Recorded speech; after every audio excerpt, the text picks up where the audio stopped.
ಕಲಬುರಗಿಯಲ್ಲಿ ಕಾಂಗ್ರೆಸ್ ಅಭ್ಯರ್ಥಿಯಿಂದ ಭರ್ಜರಿ ಪ್ರಚಾರವನ್ನ ಮಾಡಲಾಗ್ತಾ ಇದೆ. ಕುಪ್ಪನೂರು ಗ್ರಾಮದಲ್ಲಿ ರಾಧಾಕೃಷ್ಣ ದೊಡ್ಡಮನಿಗೆ ಅದ್ದೂರಿ ಸ್ವಾಗತವನ್ನ ಕೋರಲಾಗಿದೆ. ತೆರೆದ ವಾಹನದಲ್ಲಿ ಭರ್ಜರಿ ರೋಡ್ ಶೋ ಅನ್ನು ನಡೆಸಿದ್ದಾರೆ ರಾಧಾಕೃಷ್ಣ. ಸೇಡಂ ಮತಕ್ಷೇತ್ರದ ಕುಪ್ಪನೂರಿನಲ್ಲಿ ಹಲವರು ಕಾಂಗ್ರೆಸ್ ಸೇರ್ಪಡೆ ಆಗ್ತಾ ಇದ್ದಾರೆ. ಕಲಬುರಗಿಯಲ್ಲಿ ಕಾಂಗ್ರೆಸ್ ಅಭ್ಯರ್ಥಿಯಿಂದ ಭರ್ಜರಿ ಮತಬೇಟೆಯನ್ನ ಮಾಡಲಾಗ್ತಾ ಇದೆ. ಕುಪ್ಪನೂರು ಗ್ರಾಮದಲ್ಲಿ ರಾಧಾಕೃಷ್ಣ ದೊಡ್ಡಮನಿಗೆ ಅದ್ದೂರಿ ಆದಂತ ಒಂದು ಸ್ವಾಗತವನ್ನ ಕೋರಲಾಗಿದೆ. ತೆರೆದ ವಾಹನದಲ್ಲಿ ಭರ್ಜರಿ ರೋಡ್ ಶೋ ಅನ್ನ ನಡೆಸಿದ್ದಾರೆ ರಾಧಾಕೃಷ್ಣ. ಸೇಡಂ ಮತಕ್ಷೇತ್ರದ ಕುಪ್ಪನೂರಿನಲ್ಲಿ ಹಲವರು ಕಾಂಗ್ರೆಸ್ ಸೇರ್ಪಡೆ ಆಗ್ತಾ ಇದ್ದಾರೆ. ರಾಧಾಕೃಷ್ಣ ಅವರಿಗೆ ಅಭೂತಪೂರ್ವವಾದಂತ ಬೆಂಬಲ ಸಿಗ್ತಾ ಇದೆ.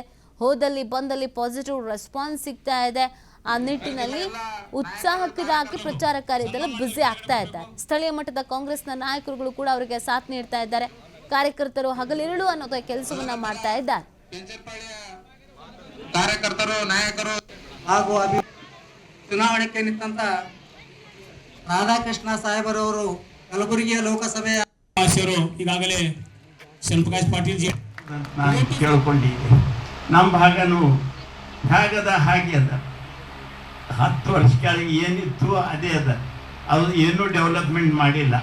ಅದು ಯಾರೋ ರೋಡ್ಗಳು ಮಾಡಿದ್ರು, ಯಾರೋ ಎಷ್ಟೋ ಫಂಡ್ಸ್ ಕಳೆದ್ರು ಸಿದ್ದರಾಮಯ್ಯ ಅವ್ರ ಕಾಲದಾಗ. ಆ ಫಂಡ್ಸ್ ಏನು ಖರ್ಚು ಮಾಡಿಲ್ಲ. ಮಾಡಿನ ಖರ್ಚು ಸರಿಯಾಗಿ ಉಪಯೋಗ ಆಗಿಲ್ಲ ಅನ್ನ ಈ ಸಂದರ್ಭದಲ್ಲಿ ಹೇಳ್ತೇನೆ. ಶಂಪ್ರಕಾಶ್ ಪಾಟೀಲ್ ಜಿ ಅವ್ರ ಬಗ್ಗೆ ಪ್ರಗತಿ ಆಗ್ತದಂತ ನಾನು ಕೇಳ್ಕೊಂಡಿದ್ದೆ.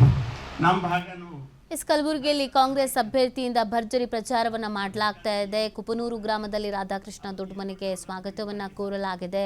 ತೆರೆದ ವಾಹನದಲ್ಲಿ ಭರ್ಜರಿ ರೋಡ್ ಶೋ ಅನ್ನು ಕೂಡ ನಡೆಸಿದ್ದಾರೆ. ಒಂದು ಒಳ್ಳೆ ರೆಸ್ಪಾನ್ಸ್ ಅವರಿಗೆ ಸಿಗ್ತಾ ಇದೆ ಮತ್ತು ಹಲವರು ಪಕ್ಷವನ್ನ ತೊರೆದು ಕಾಂಗ್ರೆಸ್ ಸೇರ್ಪಡೆ ಆಗ್ತಾ ಇದ್ದಾರೆ. ಬೇರೆ ಬೇರೆ ಪಕ್ಷದಲ್ಲಿ ಇದ್ದಂಥವರು ಕೂಡ ಕಾಂಗ್ರೆಸ್ ಸೇರ್ಪಡೆ ಆಗ್ತಾ ಇರೋದ್ರಿಂದ ಒಂದು ಪಾಸಿಟಿವ್ ರೆಸ್ಪಾನ್ಸ್ ಸಿಗ್ತಾ ಇದೆ. ಕಾರ್ಯಕರ್ತರು ನಾಯಕರು ಹಾಗೂ ಚುನಾವಣೆಗೆ ನಿಂತ ರಾಧಾಕೃಷ್ಣ ಸಾಹೇಬರವರು